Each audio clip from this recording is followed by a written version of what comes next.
Com as aulas terminadas por hoje, uma jovem corre para casa, ainda de mochila nas costas. Uma expressão determinada cruza seu rosto enquanto ela anuncia que é hora de jogar. Seu jogo começa em um campo de batalha desolado, onde um soldado fortemente armado está de pé sobre um oponente derrotado em meio aos escombros. Já acomodada em sua cadeira com fones de ouvido, ela segura o controle com força. Uma gota de suor se forma em sua bochecha enquanto ela reconhece a habilidade de seu oponente e se prepara para a próxima rodada. Dentro do jogo, o soldado vitorioso gesticula zombeteiramente sobre o corpo do jogador caído. Ela tenta acalmar os nervos, lembrando a si mesma para se acalmar e que jogos devem ser divertidos, antes de se concentrar na próxima rodada. Seus esforços são fúteis. O soldado na tela atira novamente no personagem caído, o placar agora um insuperável 10-0. Sua compostura finalmente se quebra. Rangendo os dentes e suando, ela xinga repetidamente, exigindo a próxima partida imediatamente. A tela pisca com as palavras "você perdeu". A voz do oponente ecoa por seus fones de ouvido, provocando-a, chamando-a de novata e dizendo para ela se ferrar. Diante dessa derrota total, ela fica em completo silêncio, sua expressão escondida pelo cabelo. Seu silêncio se estilhaça em um grito primitivo de raiva. Socando com os punhos, ela pega uma pelúcia de gato próxima e a arremessa pela sala, gritando que vai matá-lo. Depois de uma vitória decisiva num jogo de tiro online, uma série de mensagens furiosas inundou a tela. O oponente derrotado, enfurecido, declarou: "Você me irrita e vou acabar com a sua raça". O desafio foi claro, um confronto cara a cara na estátua do Hachiko amanhã. Ele chegou ao local combinado, mas manteve distância, com a curiosidade aguçada. Não tinha intenção de lutar, só queria dar uma olhada em quem era a pessoa que ele havia derrotado tão completamente. De seu esconderijo, ele viu alguém esperando perto da estátua. Seus olhos se arregalaram em descrença. A oponente temível era uma garota, e uma garota fofa, ainda por cima. Parecia impossível. No entanto, enquanto observava, ele a viu cerrar a mão em um punho, sua expressão fervendo de raiva. Tinha que ser ela. A compostura da própria garota de repente se desfez. Seus olhos dispararam em pânico enquanto ela encarava o celular, sem saber o que fazer. Uma nova mensagem acabará de chegar, uma ordem simples e exigente: "Traga essa sua bunda para cá". Um jovem chamado Epetaru, tendo decidido finalmente encontrar sua rival online, aproxima-se de uma garota pequena com um laço no cabelo. Ele mostra o celular, exibindo o histórico de conversas, e pergunta cautelosamente se ela é a pessoa conhecida como Ostraver Missiri. Os olhos dela refletem a imagem dele enquanto ela o encara. A expressão dela endurece instantaneamente. Uma memória passa por sua mente. No jogo, um oponente havia declarado fraca com arrogância. Ela se lembra do poder rápido e avassalador com que o esmagou, deixando-o derrotado enquanto o narrador a declarava vencedora. De volta ao presente, os dois ficam em silêncio. Ele está completamente paralisado, intimidado pelo olhar intenso e firme dela. Ele não sabe o que fazer, extremamente ciente da grande diferença de altura entre eles. Ela, no entanto, começa a tremer. Uma onda de pânico a invade ao perceber que havia provocado seu oponente na última partida. Convencida de que não há como lutar com ele na vida real, ela decide que sua única opção é pedir desculpas imediatamente. O corpo dela treme incontrolavelmente enquanto ela gagueja um pedido de desculpas. Ela insiste que não há necessidade de confronto, admitindo que a culpa foi toda dela. Em seu terror, ela até implora para que ele lhe dê uma vantagem. Como uma oferenda de paz, a jovem gamer bebe um chá de bolhas. Por enquanto, ela se acalmou, sentada ao lado do garoto de óculos que a observa com uma expressão de embaraço e cansaço. O garoto, no entanto, insiste que ele é quem deveria se desculpar. Sentada no banco do parque, ela admite que também se exaltou um pouco. Ele reflete sobre seu próprio comportamento, cheio de arrependimento. Pensa consigo mesmo que deveria ser o dever dos jogadores mais experientes guiar os novatos, reconhecendo que nem todo mundo é bom no jogo desde o início. Interrompendo seus pensamentos, a garota oferece algumas dicas para ajudá-lo a ficar mais forte no jogo. O garoto ergue o olhar, surpreso com a proposta, e ela confirma sua oferta com um animado sim. Sua atitude amigável desaparece em um instante. Com um olhar afiado e condescendente, ela o chama erroneamente de Kepetaro e inicia sua crítica. Ela afirma sem rodeios que a mira dele é péssima, supondo que ele deve jogar de olhos fechados. Ela zomba dele, questionando como ele pôde errar daquela distância e sarcasticamente perguntando se ele está dormindo o suficiente, rindo de como ele é um novato. A enxurrada de ofensas verbais é imediatamente seguida por uma agressão física. Um punho acerta em cheio o queixo do garoto. A luta começou. O confronto havia escalado. Com uma aura ameaçadora irradiando de seu pequeno corpo, a jovem cerrou os punhos, seus olhos desprovidos de emoção. Tudo se resumia a uma briga. Seu oponente, um jovem, recuou com o suor brotando em sua testa. Ele levou a mão à bochecha, totalmente perplexo. Ele não conseguia entender por que ela o havia atingido, insistindo para si mesmo que não tinha feito nada de errado. Recusando-se a ser uma vítima passiva, ele rugiu em desafio. Declarou que não ficaria parado apanhando e desferiu o que considerava um soco legítimo em legítima defesa. Seu ataque foi fútil. A garota desviou do golpe desajeitado com facilidade e desferiu um golpe certeiro, arremessando-o para trás na praça de pedra. Ele caiu com força, de bruços e derrotado. A realidade embaraçosa o atingiu. Ele não corria há 2 anos, seu corpo enfraquecido por incontáveis horas jogando videogame. Sua tentativa tinha sido totalmente patética. Ainda caído no chão, um sentimento de resignação tomou conta dele. Ele imaginou que, depois de testemunhar sua fraqueza, ela ficaria desapontada e simplesmente iria para casa. Ele aceitou isso, mas enquanto estava ali, olhando para a silhueta dela contra o sol, uma memória surgiu. Naquele momento, ele se lembrou das palavras de um jogador sênior de um jogo, e sua mão, antes mole na derrota, lentamente se fechou em um punho. A memória era de seu senpai, Epetarou, dando-lhe um conselho. Ele o havia avisado para rezar para nunca encontrar um jogador que atirasse em seu corpo derrotado, chamando-os de lixo. Enquanto essa memória ressurgia, a garota desceu o pé sobre ele. Em um tribunal silencioso, uma jovem está com as mãos algemadas à sua frente, sua expressão sombria.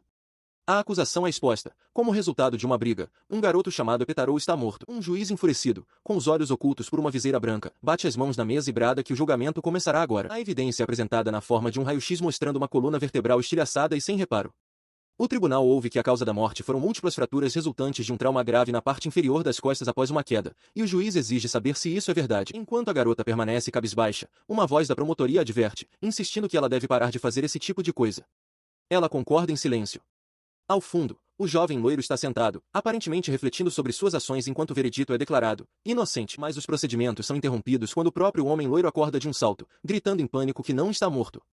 Um homem ao seu lado só consegue olhar confuso, perguntando-se o que está acontecendo. Seu grito parece quebrar a ilusão, e a cena muda instantaneamente. A garota está agora em seu computador, usando fones de ouvido, com os olhos arregalados de choque enquanto encara o monitor. O choque rapidamente se transforma em alívio. Ela olha para o lado, anunciando que ele finalmente acordou. O jovem de cabelo loiro, Epetarou, está em uma cama ao lado dela, com uma máscara médica abaixada até o queixo. Ele olha ao redor, desorientado, perguntando onde está. A garota simplesmente expressa seu profundo alívio por ele não estar morto. Um jovem acorda em uma casa desconhecida, com a memória turva.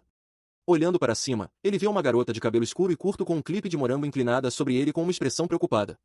Ela gagueja, perguntando se as costas dele estão bem. Ele responde que está bem, mas faz uma pausa, admitindo que não sabe o que aconteceu depois de um certo ponto. A cena muda, voltando várias horas no passado. A mesma garota, agora usando um laço no cabelo, está de pé sobre o corpo pálido e inconsciente do homem em um caminho de pedra. Uma fina fumaça sobe de um objeto em sua mão. Outra jovem, usando uma máscara branca sobre a parte inferior do rosto, junta-se a ela. Sua companheira aponta para o corpo, observando que há uma pessoa no chão. A garota com o laço se pergunta em voz alta se ela o deixou inconsciente, especulando que eles estavam brigando. A discussão delas é interrompida quando dois policiais uniformizados se aproximam. Um chama a atenção delas, afirmando que alguém denunciou um homem e uma mulher brigando e que eles precisam falar com elas. O olhar do policial recai sobre a garota com o laço, e ele pergunta diretamente qual é a relação dela com o homem caído no chão. Ela hesita, embaraçada com a pergunta direta. Com o rosto muito corado, ela rapidamente inventa uma história. Ela afirma que o homem é seu namorado e que ela o pegou traindo. O policial parece aceitar, dizendo que eles são um casal e a aconselhando a não incomodar os outros com suas brigas no futuro. Ele então a instrui a garantir que seu suposto namorado chegue em casa em segurança. Ela concorda e começa a arrastar o homem inconsciente pelos braços. Dentro do quarto de uma garota, o homem loiro olha ao redor, notando o cheiro agradável. De repente, um tapa forte atinge seu rosto. A garota, corando de irritação, o agarra e diz severamente para ele parar de olhar ao redor. Ela continua a estapear sua bochecha, lembrando de que só o trouxe para lá porque a polícia a instruiu. Ela então diz para ele ir embora se não estiver machucado. Ele cobre o rosto, pensando consigo mesmo que é o tipo de pessoa que faz o oposto do que lhe é dito. Ele sabe que deveria ir embora, mas hesita. Sua hesitação é interrompida quando ele de repente agarra as costas, gritando de dor. Vendo isso, a raiva da garota se transforma em preocupação enquanto ela pergunta se ele está bem. Ele a tranquiliza para não se preocupar, alegando que a culpa é dele e que suas costas simplesmente voltaram a doer. Ele se vira para sair, cambaleando instavelmente e resmungando sobre como um carro certamente o atropelará em sua condição, lamentando sua vida curta. Enquanto ele se afasta, uma mão agarra sua manga, parando. Ela olha para ele, com o rosto corado e uma expressão séria. Gaguejando, ela diz que ele pode ficar, pela noite. Em um quarto mal iluminado, uma jovem garota está deitada na cama, com os olhos arregalados e sem piscar. Ela encara intensamente a pessoa ao seu lado, em uma vigília silenciosa e inabalável. O jovem ao lado dela finalmente quebra o silêncio, perguntando por que estão dividindo a cama. Ela explica que ele está ferido e que este é o único lugar onde ele pode descansar. Quando ele questiona seu olhar constante, ela declara que está de vigia caso ele tente fazer algo inapropriado. Ele parece aceitar o raciocínio dela, embora com alguma hesitação. Ele permanece imóvel, com uma expressão indecifrável, mas seus pensamentos traem sua confusão. Ele se pergunta silenciosamente o que ela realmente está tramando, questionando se esse escrutínio intenso é alguma forma bizarra de tortura. O silêncio dele tem um efeito inesperado. A postura confiante dela se desfaz quando ela abruptamente puxa o cobertor sobre o rosto, com o rosto corando. Espiando por cima da coberta, ela exige que ele fale com ela, perguntando, frustrada, por que ele é quem está ficando tímido. A garota, enrolada em um cobertor grosso com capuz, estava deitada acordada. Ela refletia sobre como eles acabaram na mesma cama, simplesmente tentando dormir um pouco. Ela se virou para o jovem deitado ao seu lado, com os olhos cobertos pelo visor, e perguntou como ele conseguia estar tão calmo naquela situação. Ele respondeu, sem graça, que não estava nada calmo, já que estava dividindo a cama com uma garota. Ela o corrigiu rapidamente, esclarecendo que não estava falando apenas da cama, mas de toda a situação entre eles. Ela esclareceu o que queria dizer, explicando que sempre se torna apaixonada demais pelas coisas que gosta. Mais cedo naquele dia, ela era quem estava ansiosa por uma briga e, como resultado, acabou machucando. Sua voz era baixa enquanto ela continuava, confessando que só queria entender como ele conseguia permanecer tão calmo diante de alguém como ela. Ele ouviu, depois confirmou as palavras dela. Após um momento de reflexão, deitado de costas, ele admitiu que, honestamente, aquilo o incomodou. Ele então abriu um largo sorriso, revelando seu raciocínio superficial. Ele é o tipo de cara que deixa qualquer coisa passar, contanto que a garota tenha seios grandes. O rosto enojado dela apareceu em um pequeno detalhe, enquanto ela o chamava de nojento. Enrolada em um cobertor com capuz, a jovem suspira, admitindo que a conversa deles trouxe à tona memórias desagradáveis. Ela confessa se sentir responsável pelos acontecimentos do dia. A confissão dela assusta o homem loiro deitado ao seu lado. Ele pergunta se ela está se referindo a algo de seu passado, fazendo-a gritar de surpresa. Ela começa a se debater em seu cobertor, exclamando que de fato já fez coisas ruins antes. Ela lamenta que a vida de uma mulher que se irrita com tudo é cheia de memórias sombrias. Seus movimentos cessam enquanto ela explica que seu verdadeiro desejo era simplesmente ser mais correta e feminina. Deitado de olhos fechados, ele comenta que isso é certamente melhor do que ser certinho o tempo todo. Ele abre os olhos, virando a cabeça na direção dela. Ele continua, dizendo que acredita ser mais divertido viver como se quer, mesmo que você estrague tudo e sinta vergonha por isso. Relaxando com as mãos atrás da cabeça, ele acrescenta que gosta de pessoas com passados sombrios. Ele então admite que está se divertindo muito conversando com ela. Suas palavras parecem ter um efeito. Ela vira a cabeça, com os olhos arregalados enquanto encara, e solta um HMPH baixo e envergonhado. Ela muda de posição na cama. Então, com um movimento súbito, ela o chuta na lateral, dizendo-lhe para parar de tentar parecer tão legal. Ele solta um dolorido out. Apesar do chute, o momento os aproximou. Sob a lua cheia, ela admite silenciosamente para si mesma que as palavras dele a deixaram feliz. Ela o agradece e diz que ele pode ficar na cama. O sol da manhã brilha intensamente sobre um prédio de apartamentos. Lá dentro, um jovem desperta com uma constatação inesperada e surpreendente. Um par de seios está firmemente pressionado contra seu braço. Ele não consegue acreditar na sua sorte.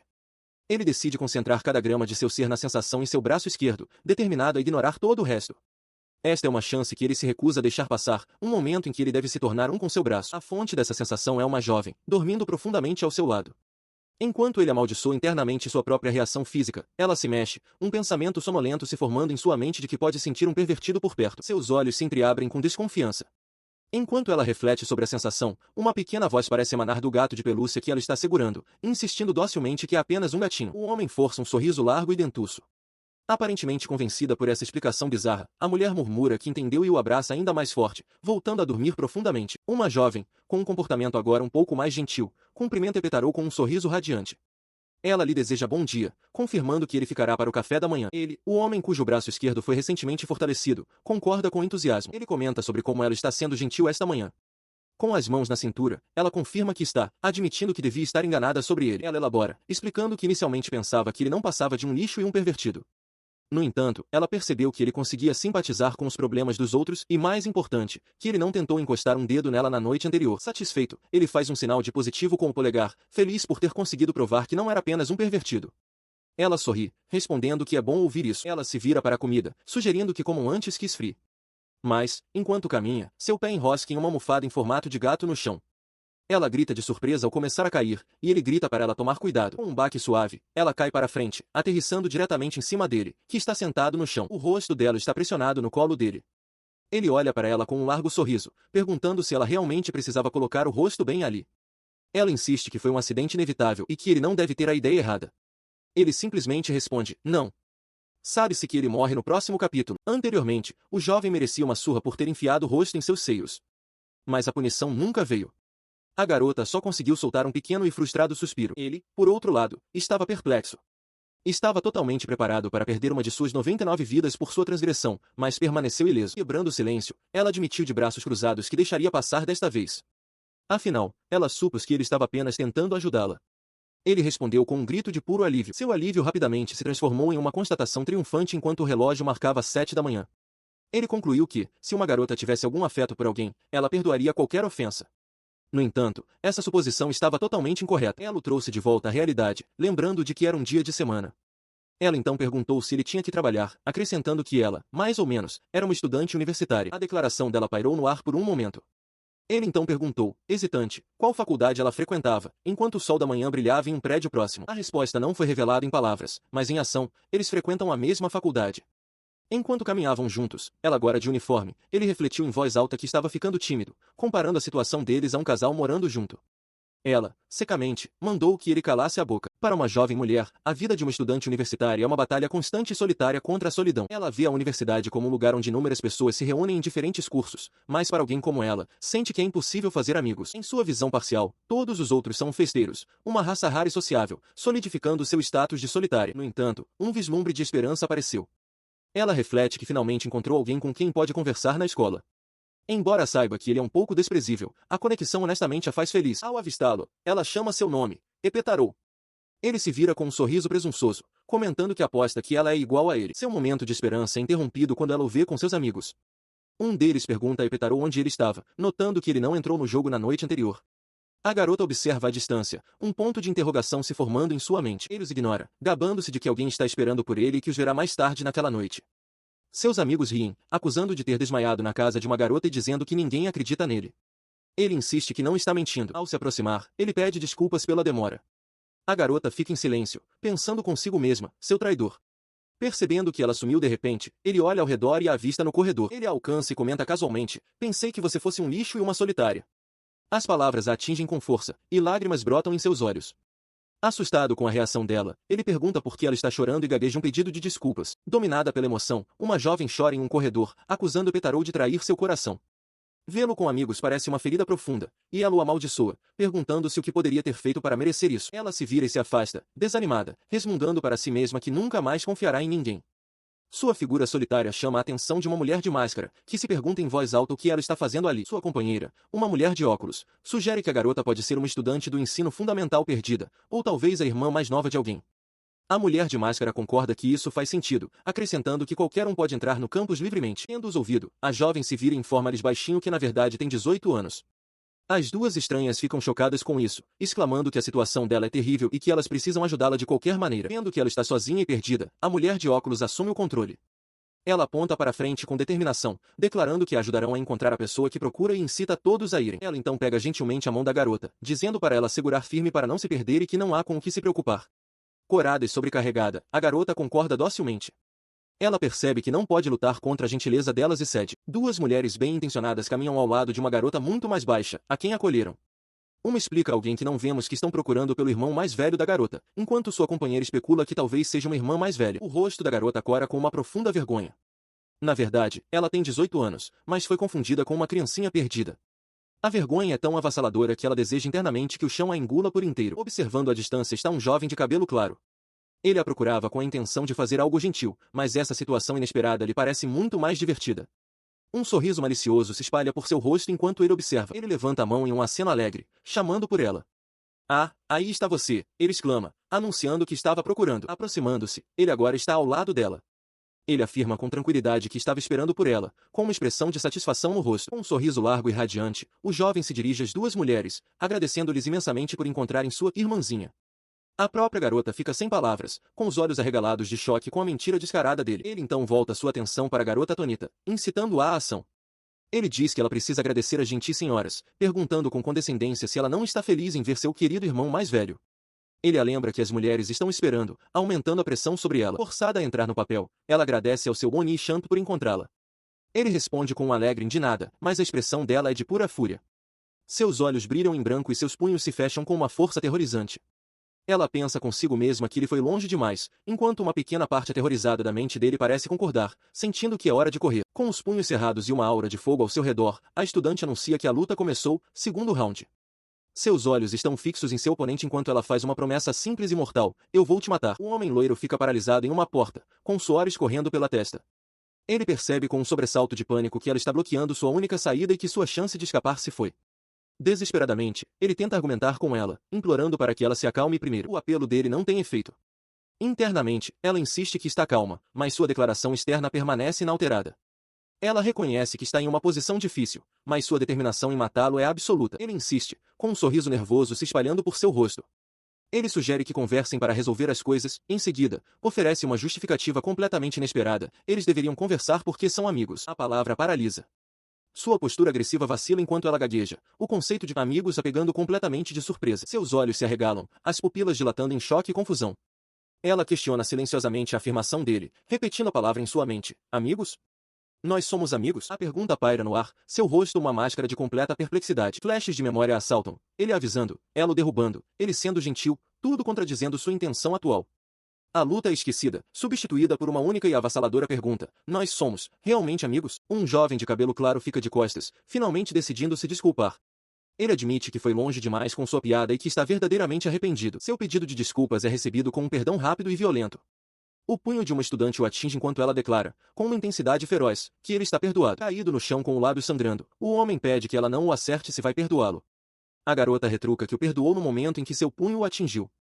Apesar do ferimento, ele se desculpa alegremente de novo, declarando que estão quites e sugerindo que agora ela pode ser sua irmãzinha. Sua declaração é interrompida por outro soco nas costas vindo da garota, que novamente afirma que ele está perdoado.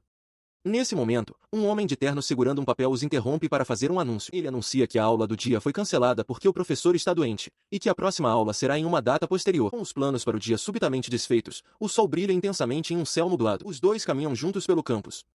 O homem loiro reclama sobre ter perdido tempo vindo para a faculdade, e então muda de assunto, perguntando à garota se ela quer comer alguma coisa, como cure. Após um momento de hesitação, ela concorda em silêncio. Ele continua a tagarelar, fazendo-lhe uma pergunta hipotética ridícula. A garota, agora usando um laço no cabelo, está visivelmente sem graça. Ela se pergunta internamente por que está cedendo aos caprichos dele e deseja que ele simplesmente calhe a boca. Apesar de suas reservas, a estudante acompanhou Epetarou a um restaurante de cure. Olhando para o cardápio, seus olhos brilharam de alegria enquanto pensava em como parecia bom. Ela zombou da ideia de que não seria picante, decidindo que pediria o cure de manteiga não tão picante e pegaria alguns ovos também. Sua alegre deliberação foi interrompida por uma voz retumbante. O chefe da loja, um homem intimidador com uma expressão feroz, gritou do balcão, exigindo saber que absurdo eles estavam falando. Ele berrou que o cure, por sua própria natureza, deve ser picante, fazendo a garota se encolher de surpresa. O chefe então voltou seu olhar intenso para outro cliente, um jovem de moletom, que pediu timidamente um cure picante. Com seus braços musculosos cruzados, o chefe declarou que eles só servem dois tipos, picante e extra picante. Ele ordenou que o rapaz escolhesse imediatamente. Essa troca deixou a estudante tremendo. Ela se virou para Epetarou, perguntando se ele ia fazer o pedido, mas ele simplesmente sugeriu que ela fosse primeiro. Em pânico, ela admitiu que não conseguia comer nada picante, apavorada com o chefe, não tinha ideia do que fazer. Em resposta, Epetarou se aproximou do balcão. Com uma expressão agradável, ele educadamente perguntou ao chefe se eles tinham algum cure com sabor de cocô. O pedido bizarro deixou tanto a estudante quanto o outro cliente em um silêncio chocado. Epetarou atraiu a ira da casa de cure para si. Diante dele está o chefe, uma figura imponente e musculosa que irradia uma fúria silenciosa. Perto dali, a estudante observa, com o rosto transparecendo pânico e choque. Ele fica paralisado, com uma expressão de pavor tomando conta de seu rosto ao ouvir os sussurros dos outros clientes. Todos concordam em uma coisa, ele está morto. Ele é consumido por um arrependimento imediato, imaginando se um simples pedido de desculpas seria suficiente para salvá-lo. É um padrão familiar, todas as suas piadas terríveis parecem terminar com alguém querendo matá-lo. No momento em que o chefe se prepara para agir, deixando cair um amuleto com uma caveira e uma lâmina, uma mulher de uniforme entra em cena. Ela grita para ele parar, exigindo saber o que ele pensa que está fazendo com um cliente. A estudante, observando a cena se desenrolar, é dominada pela emoção. Em meio a lágrimas, ela pede desculpas a Epetarou, sentindo-se impotente. Ela implora para que ele não seja eliminado tão cedo e sugere que eles poderiam jogar videogame juntos em sua próxima vida. O chefe, no entanto, apresenta um tipo diferente de punição. Ele coloca uma tigela de cure fumegante e de aparência sinistra diante de Epetarou, declarando o cure dos mortos. Ele insiste que, embora seja incrivelmente quente, é seguro para comer. Epetarou, resignado, acredita que seu fim chegou. Com uma chocante demonstração de força, a gerente agarra a cabeça do chefe e a abate com força. Ela então se desculpa calmamente com Epetarou e a estudante pelo problema, explicando que o chefe é apenas um funcionário de meio período que se empolga um pouco com sua paixão por cure. Epetarou e a estudante só conseguem olhar, atônitos. Após o incidente, a estudante cutuca suavemente o braço de Epetarou, expressando seu alívio por ele estar bem. Ele agradece em voz baixa. Sem aulas no dia, os dois foram para a casa da estudante para jogar videogame. A expressão dela é de fúria intensa enquanto segura o controle, desafiando o rapaz loiro ao perguntar se ele quer que ela pegue leve. Ele responde friamente que, se ela fizer isso, ele a matará. Ele aceita o desafio. A partida é rápida e decisiva. A personagem dela no jogo é derrotada, enquanto a dele sai vitoriosa. Após a derrota, ela ferve de raiva, cerrando o punho. Apesar da raiva, ela se contém e não o soca, reconhecendo que foi tecnicamente uma partida justa. Internamente, ela se enfurece, incapaz de compreender como alguém como ele pode ser tão habilidoso. Ele, no entanto, permanece perfeitamente calmo. Ele explica sua filosofia sobre jogos competitivos, afirmando que os melhores jogadores são aqueles que conseguem fazer intencionalmente o que seu oponente mais odeia. Ele confirma com um sorriso que ela tem toda a razão de estar chateada. Ela ignora o comentário dele com um bufo e anuncia que vai ao banheiro. Ele simplesmente responde, claro, agora sozinho. Ele tira um momento para observar o ambiente. Ele percebe que o apartamento é surpreendentemente grande para uma pessoa morando sozinha e nota a presença de 2 monitores, um detalhe que ele não havia notado em sua última visita. Pouco tempo depois, o som da porta se abrindo chama sua atenção. Sentado no chão, ele se vira e cumprimenta a pessoa que entra com um casual, bem-vinda de volta. No entanto, não é a estudante quem retorna. Uma mulher diferente, vestida com um kimono floral, entra e anuncia, voltei. O rapaz loiro fica visivelmente assustado, soltando um surpreso A mulher de kimono, segurando o que parece ser um alho-poró, olha para ele com os olhos arregalados de surpresa. Ela pergunta em voz alta se Shigo trouxe o namorado para casa. O rapaz loiro fica completamente perplexo, perguntando-se quem é essa mulher e o que ela acabou de dizer. Uma mulher de kimono florido aponta para uma garota mais jovem de uniforme escolar, comentando que está surpresa por ela ter trazido um namorado de repente. Ela provoca, dizendo que ele deve ter vindo para jogar com alguém que se parece com ela. A estudante, envergonhada, insiste que não é o caso. Diante da mulher de kimono, o jovem de cabelo claro parece nervoso, pedindo desculpas antes de perguntar quem ela seria. Ele percebe imediatamente o peso da pergunta aparentemente trivial dela. Ele não pode, de forma alguma, responder incorretamente. Enquanto convoca todas as suas faculdades mentais, ela repete a pergunta de forma brincalhona. Quem você acha que eu sou? Sua mente analisa rapidamente as possibilidades. A aparência dela sugere que é da família. Ele raciocina que, se fosse a irmã mais nova, estaria no ensino médio, mas como é um dia de semana, deveria estar na aula. Isso deixa apenas 2 opções, a irmã mais velha ou a mãe. Ele conclui que a escolha é simples. Mesmo que ela não seja a irmã mais velha, qualquer mulher ficaria feliz em ouvir que parece jovem. Com uma expressão confiante, ele declara sua resposta, perguntando se ela é a irmã mais velha da estudante. A mulher de kimono permanece perfeitamente imóvel, sua expressão indecifrável. Sua confiança se despedaça. A mulher desaba no chão, soluçando que supõe que realmente parece tão jovem. A estudante corre para confortá-la, gritando com raiva para o jovem por fazer sua mãe chorar. Ele apenas consegue olhar, horrorizado, percebendo que cometeu um erro. Enxugando uma lágrima, a mãe o tranquiliza, dizendo que está tudo bem e explicando que isso acontece com frequência. Todos na família são pequenos, então são frequentemente confundidos com crianças. Desesperado para se recuperar, ele gagueja que é bom parecer tão jovem, acrescentando que ele, pelo menos, gosta de crianças pequenas. A mãe fica surpresa. Ela reflete sobre sua vida difícil, onde as pessoas frequentemente a confundiam com uma criança perdida, dificultando a busca por um parceiro romântico. Inclinando-se, a mãe sussurra para sua filha, Ichigo, que acha que o namorado dela pode ser um lolicon. Enquanto a expressão de Ichigo endurece, o jovem, tendo ouvido, grita em descrença. A mulher de kimono, tendo observado o mal-entendido, pede confirmação à estudante. Então, ele não é seu namorado. A estudante, com uma expressão pensativa, toca o queixo e confirma que é isso que ela vem dizendo desde o início. Não convencida, a mulher insiste. Tem certeza?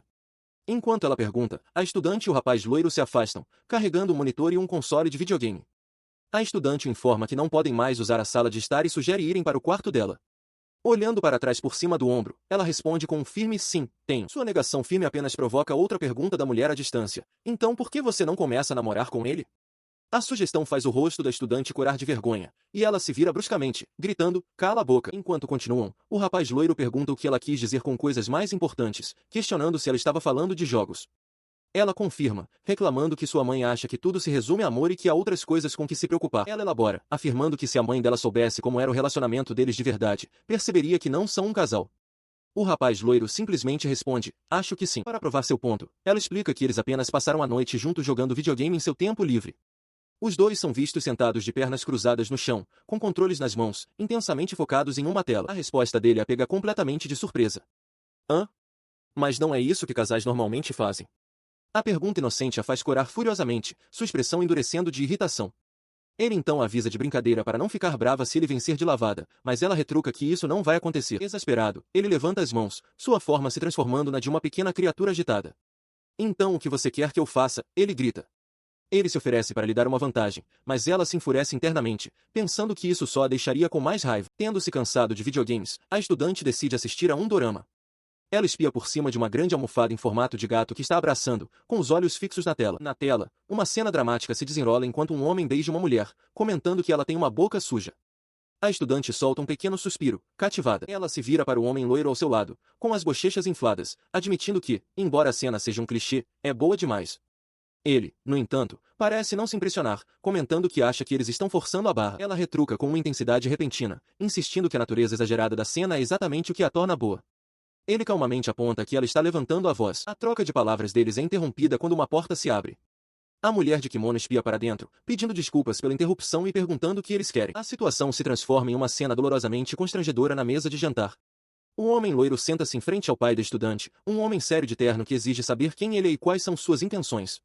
A mulher de kimono pergunta casualmente se ele vai ficar para o jantar, confirmando que o marido dela chegará em casa em breve, o que só aumenta o desconforto do homem loiro. Oprimido, o homem loiro decide que é melhor ir embora. Mas a mulher de kimono agarra seu braço, implorando para que ele espere. Ela insiste que ele e o marido dela se dariam bem e que é melhor que se conheçam agora, pelo bem do futuro. A estudante, completamente mortificada, exige saber o que sua mãe quer dizer com isso. No final, eles decidiram comer juntos. A jovem, com uma expressão alegre, insistiu para que seu companheiro comesse o quanto quisesse. A refeição era um evento animado. A mulher de kimono, observando-os, comentou como era encantador, como se a família tivesse crescido. A garota pediu animadamente mais carne à sua mãe, apenas para ser lembrada de comer seus vegetais também, enquanto o jovem permanecia em silêncio em meio à conversa. Ele, no entanto, assustou-se com o barulho, pensando ter acabado de ouvir algo distinto. Ele apenas conseguiu comentar sobre como a noite estava animada, com uma leve confusão em seu rosto. Vendo a reação dele, a garota virou-se para ele. Ela confirmou que o que ele ouviu era, de fato, a voz do marido dela. A mulher de kimono então se desculpou, explicando que a presença de seu marido é simplesmente muito fraca. Ela continuou, informando ao jovem perplexo que seu marido havia voltado há algum tempo e estava, naquele exato momento, sentado bem na frente dele. Do espaço aparentemente vazio, uma figura tênue, quase transparente, de um homem se materializou, oferecendo uma simples saudação. Sua aparição repentina levou os outros dois ao pânico, gritando em choque. A mulher de kimono, no entanto, parecia completamente impassível, virando-se para o jovem e perguntando por que Ichigo estava tão surpreso. A mulher de kimono floral explica a situação com um sorriso gentil. Seu marido, que desenvolveu uma presença super tênue, tem uma mensagem para eles. Não devem se importar com ele e devem apenas aproveitar o momento. O homem loiro reage incrédulo, com os olhos arregalados de choque. Ele grita que não consegue mais nem ouvir a voz do homem. Sua companheira, a estudante, esclarece que quando o pai dela apaga seriamente sua presença, apenas a mãe dela consegue percebê-lo. O homem loiro processa a informação, murmurando que não sabia que humanos eram capazes de tais coisas. A mãe acrescenta alegremente que seu marido também disse que eles deveriam se divertir, garantindo que não há com o que se preocupar. Levando as palavras dela a sério, o grupo senta-se no chão e começa um jogo de cartas, comemorando juntos. O homem loiro, no entanto, não consegue deixar de olhar para uma cadeira vazia onde a presença tênue do pai parece permanecer. A diversão continua enquanto eles mudam para os videogames, com suas comemorações entusiasmadas enchendo a sala. Suas atividades então mudam para um jogo de controle de movimento, tentando imitar uma pose complicada exibida na televisão. Em meio à empolgação, o homem loiro olha novamente para a cadeira vazia, perguntando-se se o pai realmente se foi. Como parte do jogo, ele levanta a mãe em seus ombros. Enquanto ela se delicia com a altura e a estudante exige ser a próxima, um suor frio brota no rosto do homem loiro. Ele percebe com um horror crescente que o pai ainda está lá, e parado bem ao seu lado. Após ser informada sobre como os dois realmente se conheceram, a mulher de kimono processa a informação com um olhar arregalado. Ela murmura para si mesma, finalmente entendendo o que havia acontecido. Ela se vira para a estudante, reconhecendo que, embora a violência não seja aceitável, ela precisa saber se um pedido de desculpas foi feito. A garota admite baixinho que não. A mulher simplesmente diz, entendo. Com um olhar determinado, ela declara que a garota terá que fazer o pedido de desculpas de gatinha. A estudante fica horrorizada, tremendo e implorando por qualquer outro castigo. A mulher insiste que vai ficar tudo bem, observando que já faz um tempo desde a última vez. Ela segura a garota trêmula e chama o rapaz loiro, Epetarou, insistindo para que ele diga algo. A garota protesta, argumentando que não se precisa pedir desculpas por crimes. Ele cora levemente, com um brilho no olhar. Ele admite que, para ser honesto, quer ver. Em seguida, ele murmura para ela morrer. Com o assunto resolvido, a mulher coloca firmemente um par de orelhas de gato na cabeça da estudante, que solta um pequeno suspiro de derrota. Agora usando as orelhas, a garota faz uma pose de gato, com o rosto corado de vergonha. Ela pede perdão docilmente, acrescentando um nhan. O rapaz loiro grita imediatamente que a perdoa. Depois, ele pega as mãos dela, dizendo que seu pedido de desculpas foi genuinamente fofo. Ainda usando as orelhas de gato, ela desvia o olhar e manda ele se danar. Os dois se encontravam em uma loja de conveniência, parados diante de uma parede de bebidas refrigeradas e bem iluminadas. Seus olhos estavam pesados, a longa noite claramente cobrando seu preço. A razão para a tarefa noturna ficou clara, em uma lembrança de meia hora antes. A estudante havia declarado dramaticamente que ele tinha perdido o último trem e deveria passar a noite. O rapaz loiro percebeu que esse era o plano dela o tempo todo. Ela então afirmou que, como ele já havia dormido lá uma vez, eles teriam que fazer aquilo. A ideia dela de fazer aquilo, no entanto, era uma noite de jogos. Para se preparar, ela anunciou que compraria algo para mantê-los acordados. Sua escolha foi uma bebida energética de aparência potente chamada Energia Masculina 10.009, cuja embalagem prometia uma noite sem sono. O rapaz loiro observou, surpreso, enquanto ela declarava que aquilo seria o suficiente. Com a compra feita, eles pagaram ao caixa e saíram da loja, com a pequena garrafa em mãos. Lá fora, sob a luz fraca dos postes, ele notou o comportamento quieto dela e perguntou o que havia de errado. Ela respondeu com um simples nada, mas sua mente estava a mil. Ela se perguntava se ele havia levado suas palavras sobre fazer aquilo ao pé da letra, questionando se ele estava realmente falando sério. Uma crônica de eventos recentes revela que Petaro havia adquirido uma poção misteriosa, um fato que agora ocupa todos os pensamentos do estudante enquanto um rubor se espalha por seu rosto. Enquanto estão sentados jogando videogame, o pequeno frasco repousa entre eles. Embora seus dedos se movam nos controles, o olhar dela continua se desviando para o objeto suspeito. Sua mente chega a uma única conclusão: deve ser um afrodisíaco. Ela admite para si mesma que nunca comprou um antes, mas sente-se certa de que é isso. Incapaz de conter sua suspeita, ela finalmente o confronta. Ela questiona por que ele deixaria algo assim à vista, sugerindo que ele deveria escondê-lo. Ela não entende a casualidade dele de forma alguma. Sua própria explosão a faz se perguntar se está pensando demais na situação. Ele, por sua vez, parece completamente perplexo com a linha de questionamento dela, exigindo saber o que ela está tentando fazer antes de afirmar com firmeza: isso não vai dar. A preocupação dele, no entanto, não era sobre a poção. Ele esclarece que isso já o incomodava há algum tempo. Ela está colocando força demais ao segurar o controle do videogame. Para corrigi-la, ele se move para trás dela, colocando as mãos sobre as dela. Ele explica que segurar o controle dessa maneira facilitará o jogo. A proximidade repentina a deixa em pânico, e ela gagueja, perguntando se eles vão. Ele responde calmamente: sim, o mal-entendido havia acabado. A estudante, com o rosto corado de vergonha, encarava a garrafa de Mensen. Ela finalmente entendeu que não era uma bebida energética, mas sim um afrodisíaco. Ela não conseguia acreditar no seu erro. Ela gaguejou que todo mundo sabia o que era aquilo, sua voz cheia de mortificação. O rapaz loiro, segurando a garrafa, simplesmente comentou que ela deveria conhecer os produtos que compra. Ele suspirou, confessando que quando a viu comprando aquilo, teve certeza de que eles iriam. Ele parou, deixando a implicação no ar. Atordoada, ela só conseguiu encará-lo enquanto ele perguntava: fazer o quê? A mente dela ficou em branco. Tomada pela vergonha, ela começou a bater nele, gritando para que ele calasse a boca. Ele apenas riu e pediu desculpas pelo mal-entendido. Exclamando tanto faz, ela pegou a garrafa e, desafiadoramente, começou a beber todo o seu conteúdo, determinada a seguir com seus planos. Ela soltou um pequeno suspiro, segurando a garrafa agora vazia. Do outro lado do quarto, o rapaz loiro sentou-se na cama, examinando o rótulo que prometia: você não vai dormir esta noite. Ele reconheceu a bebida com um sobressalto. Enquanto o relógio avançava, ela sentou-se no chão, com o controle na mão, o rosto corado e coberto de suor. Ela insistia que podia continuar e que a bebida não a estava afetando. Da perspectiva dela, uma versão minúscula do rapaz loiro a observava, perguntando com preocupação se ela estava realmente bem. Uma jovem estudante, Ishigo, olha para cima com uma expressão atordoada e corada após ter consumido por engano um afrodisíaco. Confusa, ela pergunta ao homem loiro à sua frente quem ele é. Ele estende a mão em preocupação, perguntando se ela está bem. Ele recua, chocado com a pergunta dela. A ficha cai, ela perdeu a memória. Ele olha para o pequeno frasco em sua mão, pensando que um simples afrodisíaco não poderia causar perda de memória. Seus olhos então focam nas letras miúdas do rótulo, que alertam sobre um efeito colateral: perda temporária de memória em troca de virilidade extrema. Ele entende com um sobressalto que aquilo não é uma poção do amor, mas sim veneno. Enquanto ele processa essa terrível descoberta, ela se torna agressiva.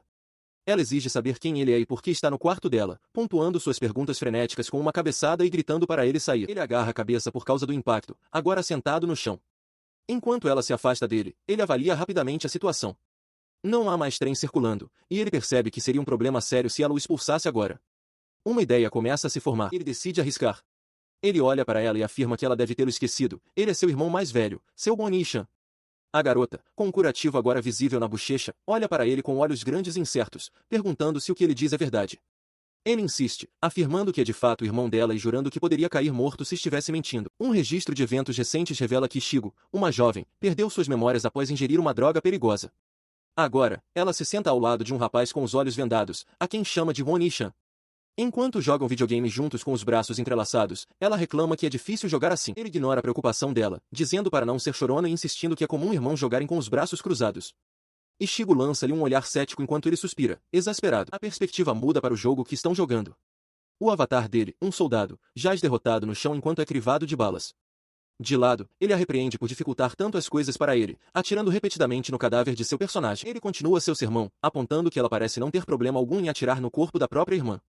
Ele resmunga que é como se ela nunca tivesse tido namorado, fazendo-se encolher com as próprias palavras. Virando-se para encará-la, ele pergunta, nervoso, se as memórias dela voltaram. Com um leve sorriso conhecedor, Ishigo simplesmente responde, não. Ela então explica que, ao atirar no cadáver do oponente, ele conseguiu enfurecê-lo tanto que o desafiaram para uma briga na vida real. A tela do jogo pisca, mostrando o avatar dele ainda sendo alvejado implacavelmente. Ichigo começa a suar, sua expressão se torna intensa. Ela pensa consigo mesma que, se estivesse no lugar do oponente, também o socaria com força. Naquele momento, seus instintos de jogadora vêm à tona, superando os efeitos da droga. Seu irmão, sentindo a mudança, implora desesperadamente para que ela se acalme. Uma jovem de cabelos escuros se espreguiça suntuosamente, com um sorriso satisfeito no rosto. Ela se sente revigorada, pensando consigo mesma como dormiu bem. No entanto, a cena muda para 7 horas antes. Um jovem de cabelos claros está de joelhos, com a cabeça completamente enfiada dentro de uma lata de lixo com o rótulo lixo queimável. Um resumo dos acontecimentos da noite revela a causa. A raiva da garota, liberada pela maldição de uma droga, havia explodido. O jovem tentou usar um bicho de pelúcia como escudo, o que só a enfureceu ainda mais. Ele foi espancado severamente, quando implorou para contatar sua família, seu pedido foi negado. Uma tentativa desesperada de se esconder atrás de uma cortina se mostrou fútil, levando-o a ser colocado no lugar do lixo. Voltando ao presente, ela cutuca a lata de lixo com o pé, dizendo a ele que é de manhã e hora de acordar. Uma voz abafada e desorientada de dentro pergunta onde ele está, reclamando que está escuro. Ele finalmente se liberta, massageando as costas doloridas. No chão, a tela de seu celular brilha, exibindo 99 notificações de alguém perguntando desesperadamente seu paradeiro e se ele ainda está vivo. Ela olha para o celular e se lembra do pedido dele da noite anterior. Ele queria avisar a família que não voltaria para casa. Percebendo que eles devem estar morrendo de preocupação, ela pensa consigo mesma que talvez tenha feito algo terrível. Seus pensamentos são interrompidos pelo toque frenético e incessante da campainha. O som a assusta. Enquanto o homem permanece no chão, ela reconhece o estilo agressivo de tocar, refletindo que só conhece uma pessoa que aperta o botão tão rápido. Ela se vira para a porta, com o rosto transparecendo irritação. Ela reclama sobre quem poderia estar visitando tão cedo pela manhã e que não precisavam apertar o botão tão implacavelmente. Na porta está uma nova figura, uma jovem com Maria Chiquinhas claras, seus olhos obscurecidos por uma venda e sua boca por uma máscara. Ela ergue uma faca, um leve sorriso em seus lábios cobertos, e faz uma exigência arrepiante. Devolva meu Onishan. A garota de cabelos escuros ofega em choque enquanto a visitante grita que sabe que ele está lá dentro e para se apressarem. Ao fundo, o homem loiro surge no corredor. Uma onda de reconhecimento horrorizado atinge a garota ao perceber exatamente quem está à sua porta. O impasse tenso continua. Uma jovem com uma venda e uma faca confronta um estudante, cujo rosto preocupado paira sobre a cena, antecipando um confronto sangrento. Uma constatação ocorre à estudante. Ela se lembra da garota com a faca chamando o homem de Boni-chan, um termo para irmão mais velho. Convencida de que ela deve ser a irmã mais nova dele, ela exige internamente que Epetarou se explique. Enquanto ela se enfurece silenciosamente, o homem em questão, Epetarou, está no corredor de braços cruzados, aparentemente perdido em pensamentos e alheio à situação que se agrava. Sua aparente indiferença é quebrada pelo grito da estudante, exigindo que ele resolva o mal-entendido. Ele reage com um simples notando em particular como ela parece pensar que ele está apenas parado, despreocupado. Apesar do perigo, a estudante cora, pensando em como seu Onishan é legal. A garota de olhos vendados observa isso, notando que muitas garotas tentam se aproximar dele. Sua observação rapidamente se transforma em uma ameaça furiosa. Ela grita para o estudante tirar as mãos dele, avisando que ela não quer acabar como as outras garotas que ela assustou tanto que se urinaram. A estudante só consegue soltar um guincho aterrorizado. Em resposta à explosão, Epetarou finalmente se coloca entre elas, levantando as mãos em sinal de paz. Ele diz para se acalmarem, pois as coisas estão esquentando, e se oferece casualmente para esclarecer tudo. A estudante reage à sua atitude com um único pensamento, nojento. Ele começa sua explicação, alegando que a garota de olhos vendados simplesmente bebeu uma bebida energética de má qualidade e começou a persegui-lo pela casa, recusando-se a deixá-lo sair.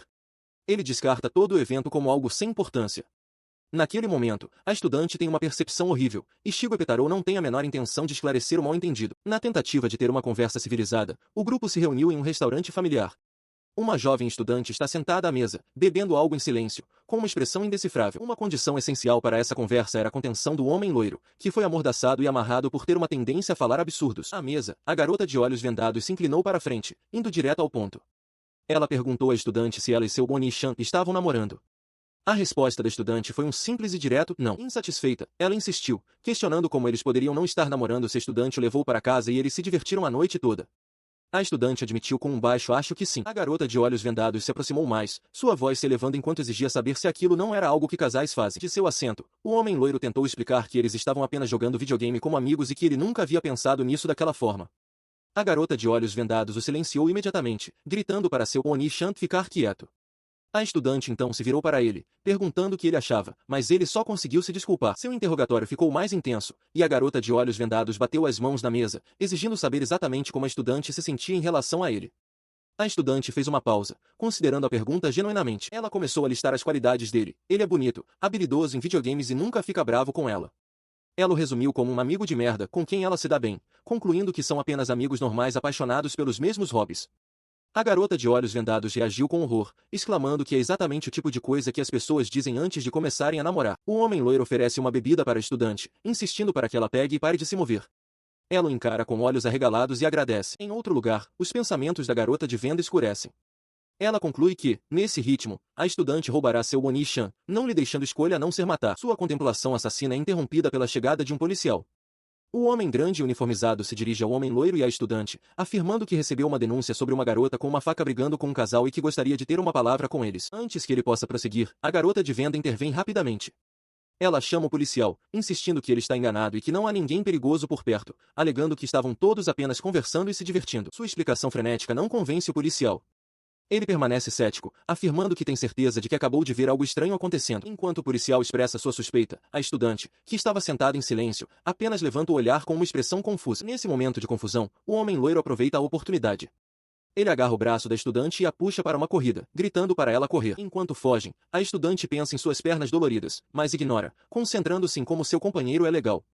Deixado para trás, o policial olha para a mesa vazia e percebe, assustado, que a faca sumiu, o homem loiro a pegou. A garota de venda apenas os observa partir, pensando que seu Bonnie-chan é incrível. Uma jovem de cabelo escuro reflete sobre um dilema pessoal, com uma leve carranca no rosto. Ela admite para si mesma que algo a está incomodando. Ela explica a origem de seu incômodo para uma companhia que não é vista. Quando perguntada se o homem loiro é seu namorado, ela esclarece que o problema não é o jogo que estão jogando, mas sim que as pessoas constantemente interpretam mal o relacionamento deles. Sua companhia retruca, questionando se as atividades atuais deles não são exatamente o que casais fazem. Ao lado dela, o homem loiro confessa que entende muito pouco sobre romance, atribuindo sua ignorância à falta de interação social. A jovem sugere discretamente que ele se mova um pouco para a direita. Ele continua seu pensamento, comentando que esta é a primeira vez que está perto de alguém que não é um incômodo. Ele então acrescenta que, embora ela seja barulhenta, ele não se importa. Sua atenção se volta para um jogo próximo. Ele pergunta se ela pode pegar algo para ele, e ela prontamente concorda. Sua expressão de repente se torna intensamente irritada. Ela ferve por dentro, pensando que fliperamas são terrenos sagrados para solitários, não um lugar para casais. Em uma máquina de garra, ele começa a dar instruções, dizendo para ela mover a garra para a esquerda. Ela o lembra que eles vieram juntos, mas ele ignora o argumento dela, insistindo que é exatamente por isso que ele está dizendo para onde movê-la. A implicação de suas palavras e da situação deles faz um rubor profundo se espalhar por seu rosto. O pensamento deles agindo como um casal a deixa extremamente envergonhada. Ela se vira para ele, sua vergonha se transformando em irritação. Ela diz para ele parar de posar como um vilão e avisa que, se ele continuar dando ordens, ela o matará. Pego de surpresa, ele só consegue oferecer um pedido de desculpas tímido. Agarrando uma pelúcia grande junto ao peito, a estudante olha para o homem loiro. Obrigada por pegar a pelúcia para mim, diz ela suavemente. Ele simplesmente responde, de nada. Ela então inclina a cabeça, com uma expressão séria, e pergunta a ele, diga, tem alguma coisa que você goste em particular? Enquanto caminham pela rua, ele pergunta por que ela está perguntando isso de repente.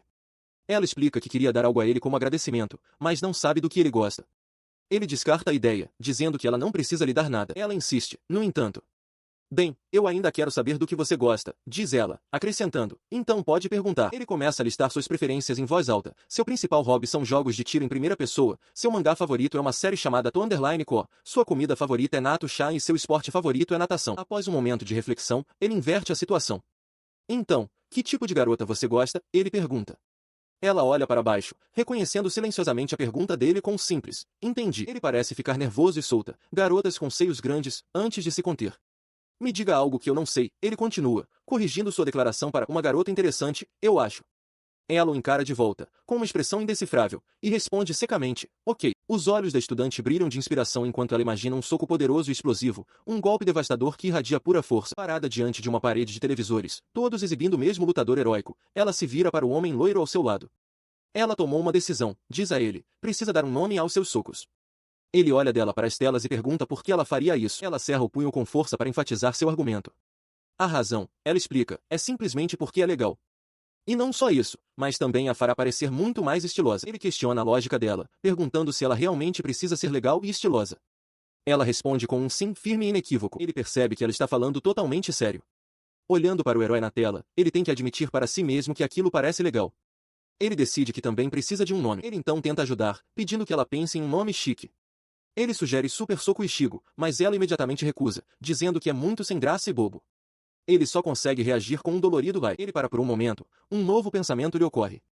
Ele faz uma pergunta crucial, depois que ela der um nome ao seu soco. Quem exatamente ela planeja socar? Ela se vira para ele com um sorriso radiante e alegre e aponta diretamente para o rosto dele. Você, ela declara. Ela explica que, embora ele ainda não tenha feito nada de errado, ele eventualmente fará, então ele deveria aguardar ansiosamente. Ele solta um grito de susto. A estudante orgulhosamente apresenta seu punho, anunciando o nome de seu novo golpe característico, a Ishigo Bazuoka. Ela se gaba para o homem loiro que seus socos estão agora 2, ou até 3 vezes mais poderosos. Ele responde com um impossível seco e incrédulo. Ela sorri com desdém, indiferente ao ceticismo dele.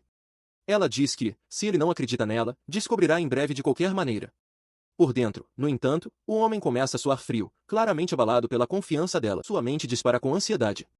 Ele se pergunta se terá que viver o resto da vida com medo do novo soco dela e questiona como pode convencê-la a desistir sem provocar sua raiva. Agora em uma praça pública, ele decide confrontar o problema diretamente. Notando a confiança dela, ele a desafia a testar o soco nele ali mesmo, apesar das muitas pessoas circulando. Ela hesita, seus olhos percorrendo a multidão ao redor. Ela pensa consigo mesma que simplesmente há gente demais por perto. Sua bravata desaparece, substituída por um rubor. Ela admite baixinho que socá-la em público é um tanto embaraçoso. Ele a repreende imediatamente, gritando que não é hora para vergonha. Ele argumenta que a hesitação dela é um desserviço à sua própria Ishigo Bazuoka e exige que ela vá em frente e o soque. Ele se prepara para o impacto, oferecendo o peito como alvo. O que você está esperando? Ele grita, incitando-a a atingi-lo com seu golpe supremo. Seus olhos se estreitam em concentração enquanto ela levanta o punho. Ele a pressiona ainda mais, exigindo saber se ela pode realmente mostrar a ele seu poder. No último segundo, sua determinação se desfaz em vergonha. Ela toca gentilmente o peito dele com um pom suave, com um rosto vermelho vivo. Ela murmura o nome do golpe, Ishigo Bazuoka, antes de pensar consigo mesma que é poderoso demais e chamá-lo de idiota. Uma jovem e seu acompanhante chegam a uma casa mal assombrada. Apesar de seus olhos arregalados demonstrarem uma grande vontade de entrar, ela treme, admitindo para si mesma que está com muito medo. Seu acompanhante, Epetarou, percebe sua hesitação e pergunta se eles realmente vão continuar. Ela se agarra ao braço dele, sua determinação vacilando enquanto confessa o quão assustada está. Ele questiona sua súbita mudança de ideia, e ela propõe um novo plano. Ele deveria entrar sozinho para descobrir a localização de todos os fantasmas, e então eles poderiam voltar em 2 semanas para passarem por isso juntos. Epetarou descarta a ideia imediatamente, perguntando como isso poderia ser divertido. Ela insiste que suas pernas estão paralisadas de medo. Ignorando os protestos dela, ele pega sua mão com firmeza, puxando-a para frente. Ele a encoraja, dizendo que será divertido enquanto caminham em direção à entrada. Lá dentro, ela imediatamente se esconde atrás dele, agarrando sua camisa. Ela implora nervosamente para que ele a avise se vir algum fantasma. Ele concorda calmamente. Ele, no entanto, tem uma ideia diferente. Ele já consegue ver os atores fantasiados, mas percebe que contar a ela estragaria todo o propósito da casa mal assombrada. Ele decide que seria muito chato estragar os sustos e resolve ficar quieto. Enquanto prosseguem, uma figura em um lençol branco salta de uma pequena estrutura, gritando "Bu!".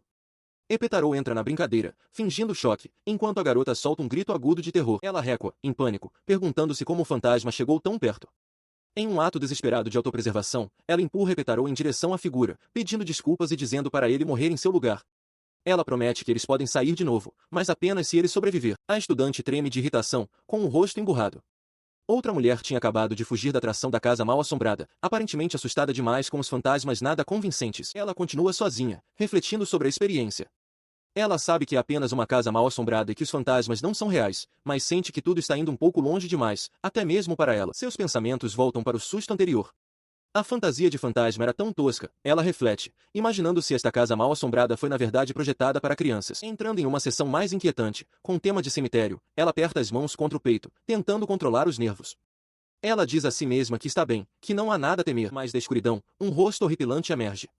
Uma mulher esquelética com cabelos desgrenhados, chorando lágrimas negras de olhos arregalados e fixos, se inclina e sussurra uma única palavra, Bu. No momento em que o viu, a determinação da estudante se desfez. O pensamento de que ela era uma adulta e podia simplesmente fugir foi tudo que ocupou sua mente enquanto ela se virava e corria o mais rápido que suas pernas aguentavam. Ela sai da atração para a luz do dia, onde Epetarou está esperando. Ele percebe sua aproximação frenética e calmamente confirma sua chegada. Ela se joga contra ele, com os olhos cheios de lágrimas. Ela confessa o quão apavorada estava, como não sabia o que fazer. Atrapalhado com o abraço dela, ele admite baixinho que também estava com medo. Radiante de alegria após um dia de passeio, a estudante exclama o quanto se divertiu. Seu companheiro, o homem loiro, concorda discretamente. Ela então sugere animadamente que joguem videogame quando voltarem, o que o leva a perguntar por que ela está tão despreocupada e se ficará tudo bem. A pergunta dele desencadeia uma súbita e terrível constatação. Sua expressão alegre desaparece, substituída por um choque de olhos arregalados ao se lembrar de uma informação crucial. O relatório de meio de período é para amanhã. Ele entende imediatamente a reação dela, perguntando se ela havia esquecido. Com um olhar derrotado, ela admite que sim. Seu corpo parece encolher enquanto ela desaba lentamente em desespero. A gravidade da situação a atinge. Ela passou todo o seu tempo jogando videogame e não fez progresso algum no relatório. Um único pensamento ecoa em sua mente. Ela está completamente ferrada. Seu companheiro tenta oferecer algum conforto, sugerindo que não será tão prejudicial para ela. Ele ressalta que ela sempre pode simplesmente refazer a matéria no próximo ano. A ideia de repetir a matéria a enche de pavor absoluto.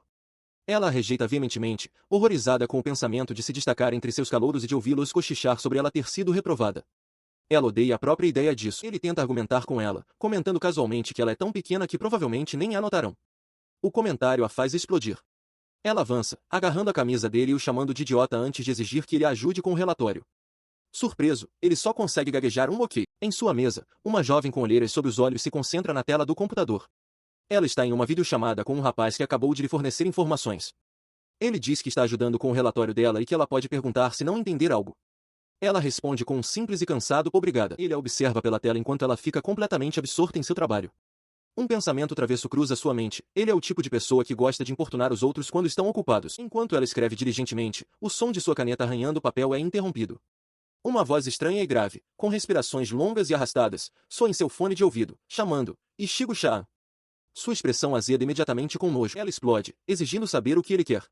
Ele explica calmamente que apenas sentiu vontade de chamá-la pelo nome. Irritada, ela retruca que ele deveria usar sua voz normal então. Ele oferece um pedido de desculpas rápido e simples. Apesar da explosão dela, ele permanece em silêncio por um momento antes de respirar fundo de novo, de forma lenta e deliberada. Tentando ignorá-lo, ela se vira de volta para a mesa, sua caneta movendo-se rapidamente pela página enquanto continua a escrever. A voz dele soa no fone de ouvido novamente, tão distorcida e arrastada quanto antes, perguntando como o relatório dela está progredindo. Esta é a gota d'água. Ela explode, gritando que é nojento e exigindo que ele pare. Através do fone, o pedido de desculpas dele vem misturado com risadas. Sobrecarregada com seu relatório, a jovem tenta se tranquilizar. Ela murmura que está progredindo bem e acredita que conseguirá terminar se mantiver o ritmo atual, embora sua expressão tensa traia sua ansiedade. Sua atenção se desvia para a tela do computador, onde um homem loiro está visível em uma videochamada.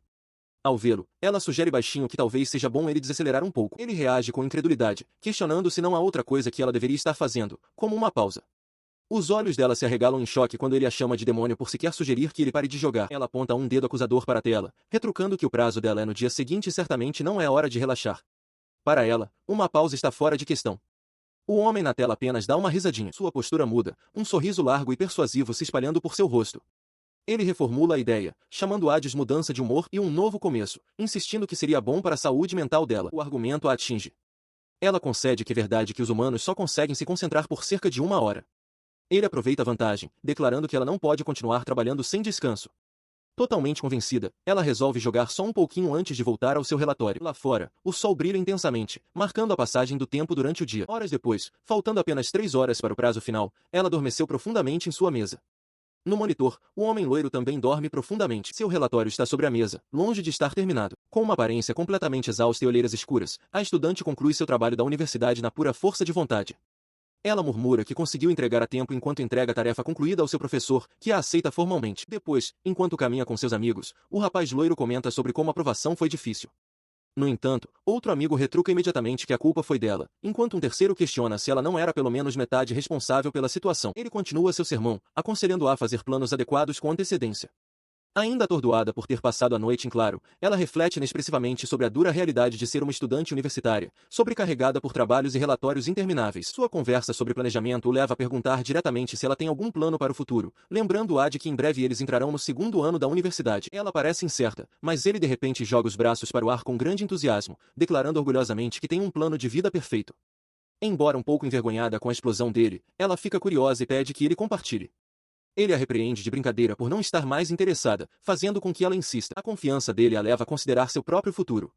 Ela reflete que suas opções são bastante extremas, ou se tornar uma jogadora profissional, vencer o campeonato mundial e viver do prêmio em dinheiro, ou a aposta mais segura de se tornar uma esposa. No entanto, ela imediatamente descarta a primeira opção, admitindo sem rodeios para si mesma que, como é ruim em jogos, não é uma possibilidade realista. A jovem, que guarda rancor por terem lhe dito que não poderia ser uma jogadora profissional, confronta Petaro com um olhar intenso. Ela se inclina, exigindo saber quais são os planos dele para o futuro. Ele parece surpreso com a pergunta, admitindo que, embora não tenha decidido com certeza, gostaria de tentar estudar no exterior. A ideia parece assustá-la. Ele elabora, explicando que acha que seria uma boa oportunidade ir enquanto ainda está na faculdade. Sua principal motivação, ele revela, é poder conversar com pessoas de outros países quando estiver jogando online. Ela ouve em silêncio, com uma expressão indecifrável. A ideia da partida dele desencadeia uma rápida série de ansiedades em sua mente. Ela se imagina acenando para um avião, com ele incerto sobre a data de seu retorno, e se lembra de todas as vezes que contou com ele para ajudar com o dever de casa ou apenas com sua presença enquanto ele jogava. A montagem termina com uma imagem dela sozinha em seu quarto, preocupada se ele está bem. A súbita onda de emoção é demais para suportar. Lágrimas brotam em seus olhos e escorrem por seu rosto enquanto ela diz, com a voz embargada, que ficará muito solitária sem ele. Pego completamente de surpresa pela crise dela, Epetaro entra em pânico, gesticulando com as mãos insistindo que nada está decidido ainda. Uma jovem com um laço no cabelo escuro está diante de um parque de diversões, com uma grande roda gigante ao fundo. Sua expressão é neutra, quase vazia, enquanto ela observa a cena em silêncio. Ela é a mulher que foi ao parque de diversões sozinha. Mais tarde, ela conversa com um jovem de cabelo loiro, perguntando se ele começou a trabalhar em um emprego de meio período. Ele confirma que sim, explicando que, como estudante, precisa do dinheiro. Já que está livre durante o verão, achou que era uma boa hora para trabalhar.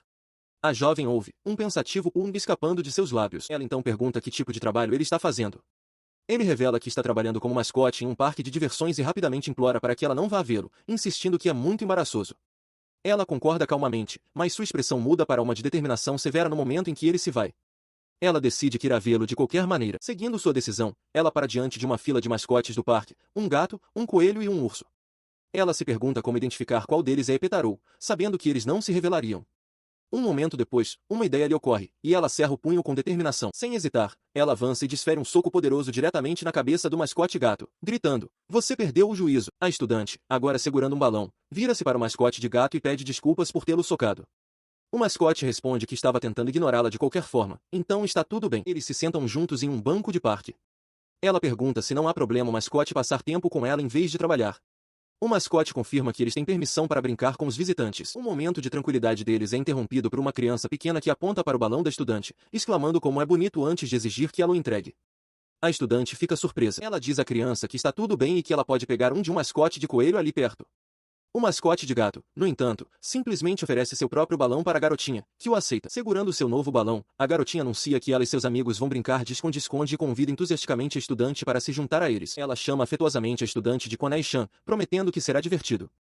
O mascote de gato também a incentiva a ir, mas a estudante parece hesitante em aceitar. Ela permanece no banco, observando o mascote brincar com um grupo de crianças. Ela pensa consigo mesma que brincar de esconde-esconde com crianças é um pouco estranho para alguém de 18 anos e se resigna a ficar de fora. Sua resolução se quebra de repente. Com um rubor determinado e o punho cerrado, ela declara internamente seu verdadeiro desejo. Ela também quer brincar.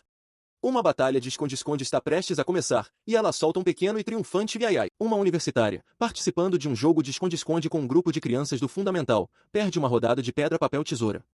Com um sorriso animado, ela aceita seu papel como a pegadora. Enquanto as crianças se espalham para encontrar seus esconderijos, elas gritam para ela contar até 100. Entre elas está uma figura em uma fantasia branca e grande, cuja mão desproporcional parece estranha por um instante. Em outro lugar, um homem loiro calcula meticulosamente sua estratégia de esconderijo. Ele considera o esconderijo ideal com base em sua altura e largura dos ombros, planejando se posicionar em um ângulo que o tornará invisível. Ele sorri, confiante em suas habilidades de nível profissional e descartando a pegadora como ingênua. Perto dali, alguém em uma fantasia de gato declara sua intenção de encontrar rapidamente um jogador chamado Epetaro. A estudante termina sua contagem. Sua atitude brincalhona desaparece, substituída por um olhar de foco intenso enquanto se prepara para começar a busca. De trás de uma árvore grossa, a mascote de gato espia cautelosamente, examinando a área. Em um instante, a estudante está parada bem na frente deles. "Achei você, Epetaro", diz ela. A pessoa na fantasia fica boquiaberta, percebendo tarde demais que o traje volumoso a entregou. A garota os chama de idiotas e conclui que restam apenas as crianças, antecipando um fim rápido para o jogo. Enquanto ela caminha pelo parque, está sendo observada. De um ponto de vantagem escondido, um observador com binóculos segue cada movimento dela, relatando sua velocidade e posição como um batedor militar. Inconsciente da vigilância, a garota olha ao redor, uma gota de suor na bochecha.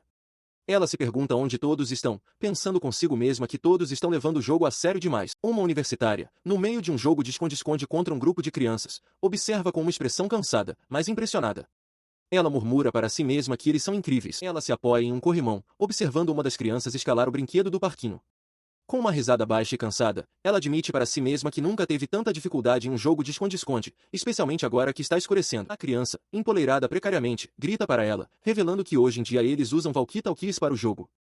Ele acrescenta que também queriam usar drones, mas são proibidos no parque.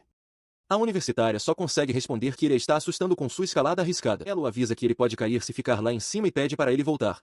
Enquanto segura o corrimão enferrujado, ela pensa consigo mesma que Petaro deve estar cansado de esperar e que ela deveria se apressar. De repente, a criança grita ao perder o equilíbrio e começar a cair para trás. A universitária ofega em choque, com os olhos arregalados de alarme. Naquele exato momento, o parafuso enferrujado que segurava o corrimão em que ela se apoiava cede com um estalo agudo. O corrimão se quebra, mas ela se lança para a frente, agarrando a criança em queda. Segurando-o com um braço, ela olha para baixo com olhos arregalados e determinados, percebendo que o Pestinha está em perigo. Após tentar salvar uma garotinha, uma jovem agora se vê caindo. O tempo parece se esticar, o mundo se movendo em câmera lenta.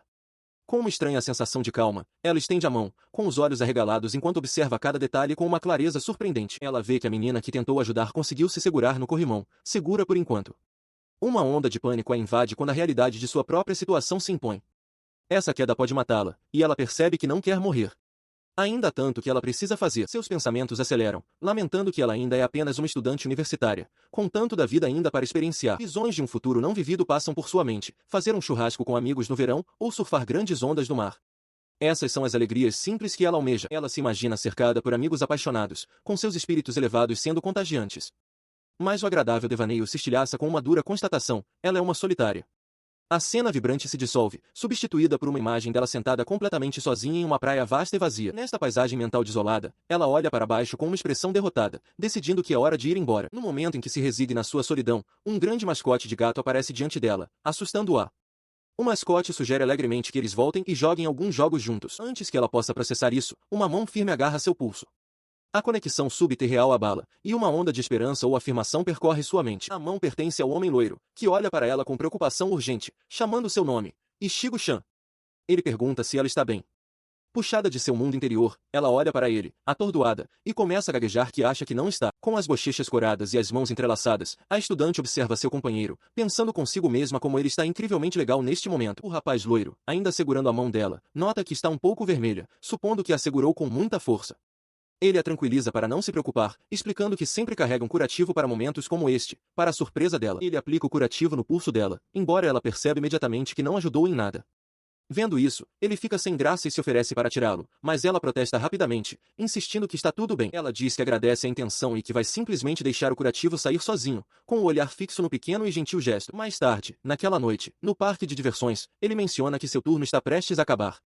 Aproveitando a oportunidade, ele pergunta se ela quer sair com ele agora, pegando-a de surpresa. Ele continua, admitindo que foi por pouco mais cedo, mas como já estão no parque, seria uma pena terminar o dia com um simples uau, foi divertido. Ela considera as palavras dele com uma expressão séria, as bochechas ainda levemente rosadas. Após um momento de reflexão, ela admite que ele tem razão. Sua expressão de repente se ilumina de empolgação. Ela aponta para uma atração e exclama que quer ir na roda gigante, sugerindo que continuem andando até enjoarem. Ele fica sem palavras, corando intensamente com o quão romântica é a ideia. A noite deles está apenas começando. Ichigo-chan não tinha pensado muito nisso antes, mas dentro da cabine da roda gigante, o espaço apertado e o fato de estarem sentados frente a frente a deixaram intensamente nervosa, com o rosto corando. O espaço fechado, suspenso contra o céu noturno estrelado, a fez questionar se era por isso que os casais gostavam tanto de rodas gigantes. Ela se esforçou para recuperar a compostura, percebendo que estava ciente demais dele desde o tempo que passaram na praia. Sua mente disparou, incapaz de parar de pensar em querer provocar algum tipo de mudança. Ela se imaginou sentando ao lado dele, estendendo a mão e segurando a dele, questionando se um ato tão pequeno mudaria algo entre eles. Mas o momento passou. Assim que saíram da atração, ele apontou alegremente para um lugar de onde poderiam ver os fogos de artifício. Ichigo-chan só conseguia se recriminar por ser uma covarde e não ter feito nada. Quando ele a chamou para ir de novo, ela concordou em silêncio. Eles encontraram um lugar junto a uma grade com vista para o mar escuro e iluminado pela lua. Ele perguntou se ela odiava o mar à noite. A pergunta a incomodou. Ela esclareceu que não era ódio, mas que não seria sua primeira escolha para se divertir, pois a visão a fazia se sentir completamente sozinha. Ela elaborou seus pensamentos, explicando que o mar a fazia pensar no futuro. Eles estavam prestes a começar o segundo ano da faculdade e logo estariam procurando empregos, se formando e seguindo caminhos separados. Ele perguntou se ela se sentia assim mesmo com o melhor amigo bem ao seu lado, e ela confirmou que sim. Ele considerou as palavras dela por um momento antes de concordar silenciosamente com um simples e pensativo é. O momento de silêncio foi subitamente quebrado pelo constrangimento de Ichigo-chan. Ela jogou as mãos sobre a cabeça, exclamando como era humilhante ter ficado tão sentimental. Ele simplesmente respondeu. Quando ela olhou, questionando sua resposta, ele encontrou o olhar dela e esclareceu. Eu me sinto da mesma forma. Ele continua, com a voz carregada de emoção, explicando que vê-la em perigo mais cedo naquele dia o forçou a confrontar uma verdade difícil. Ele admite que, se a perdesse, estaria completamente perdido. Enquanto fogos de artifício começam a riscar o céu noturno, ele vira o olhar para a água iluminada pela lua. Ele confessa que a timidez dela o está fazendo se sentir da mesma forma. Já que ambos compartilham o mesmo medo de serem separados, ele acredita ter encontrado uma solução para a ansiedade mútua. Antes que ele possa elaborar, Ichigo-chan olha para ele, hesitante, oferece a solução ela mesma. Talvez eles pudessem tentar namorar. A sugestão o pega completamente de surpresa, e ele se vira, envergonhado, enquanto os fogos de artifício continuam a explodir no céu. Sua própria ousadia a deixa atordoada. Um rubor profundo se espalha por seu rosto enquanto ela gagueja, mal conseguindo compreender a reviravolta dos acontecimentos, questionando se aquilo está mesmo acontecendo. Após uma súbita confissão de amor de Ichigo-chan, Epetaro fica atordoado. Ela olha para ele, com o rosto corado, e pergunta se ele realmente entendeu o que ela acabou de dizer. Ele reage com descrença e nervosismo, gesticulando e exigindo saber há quanto tempo ela se sente assim. Enquanto ela começa a explicar que é desde o início, a mente dele entra em parafuso. Ele não consegue conciliar a garota fofa que sempre conheceu com essa confrontação intensa. Ele havia pensado erroneamente que ela o estava chamando para uma briga. Enquanto ele gagueja, perdido em seus pensamentos caóticos, ela perde a paciência. Ela agarra o queixo dele, forçando sua cabeça para cima para que seus olhares se encontrem, e ordena que ele olhe para ela. O olhar dela é afiado e inabalável. Ela insiste que ele faça a pergunta novamente, mas desta vez, ele não tem permissão para desviar o olhar. Ele está completamente sobrecarregado, cobrindo o rosto corado com as mãos. Após um momento de conflito interno, uma nova determinação endurece sua expressão. Ele a olha diretamente e pergunta se ela gostaria de sair com ele. Contra a explosão brilhante de fogos de artifício iluminando o céu noturno, a silhueta dela se inclina. Sua voz ecoa com pura e genuína alegria enquanto ela exclama que adoraria. Ela sorri radiante de felicidade, chamando o nome dele e dizendo que está contando com ele de agora em diante. Epetaro, ainda nervoso, só consegue concordar. E foi assim que os dois começaram a namorar. A nova realidade se estabelece. Epetaro e Ichigo estão namorando oficialmente. Por um momento, Ichigo, com uma expressão exausta, pensa consigo mesma que deve ter sido um sonho. Mas, enquanto se debate na cama, agarrando um bicho de pelúcia, a verdade a atinge. Não foi um sonho. Dominada pela ansiedade, ela esconde o rosto nas mãos, em pânico. Ela não tem ideia de que cara fazer quando vir mais tarde. Mais tarde, sua expressão é uma máscara de estoicismo enquanto ela oferece um simples e silencioso bom dia. Epetaro a observa, notando que ela está mais calma do que ele esperava. Ichigo retruca que, como estudante universitária, não vai surtar só porque começou a namorar alguém. Ele admite que pensou que ela estaria toda atrapalhada. Atrapalhada, ela pergunta sobre a reação dele, e ele confessa que também ficou agitado. Ela fica ainda mais envergonhada, dizendo que ele não precisa dizer isso, sabendo que ele está ciente de que ela está apaixonada por ele. Ele sorri, dizendo que na verdade está aliviado por ela estar agindo como sempre. Ele reflete que é o tipo de pessoa que não muda muito, mesmo depois de entrar em um relacionamento. Chocada, Ichigo agarra o braço dele, exclamando que não acha que isso seja verdade. Inclinando-se com um brilho determinado no olhar, ela declara que está mudando, pouco a pouco, e o avisa para estar preparado. Enquanto caminham juntos, Epetaro reflete sobre como esperava uma briga depois de vencer um novato em um jogo, mas em vez disso acabou com uma namorada fofa. Ele então comenta casualmente sobre o tamanho dos seios dela, fazendo com que ela o chame imediatamente de pervertido.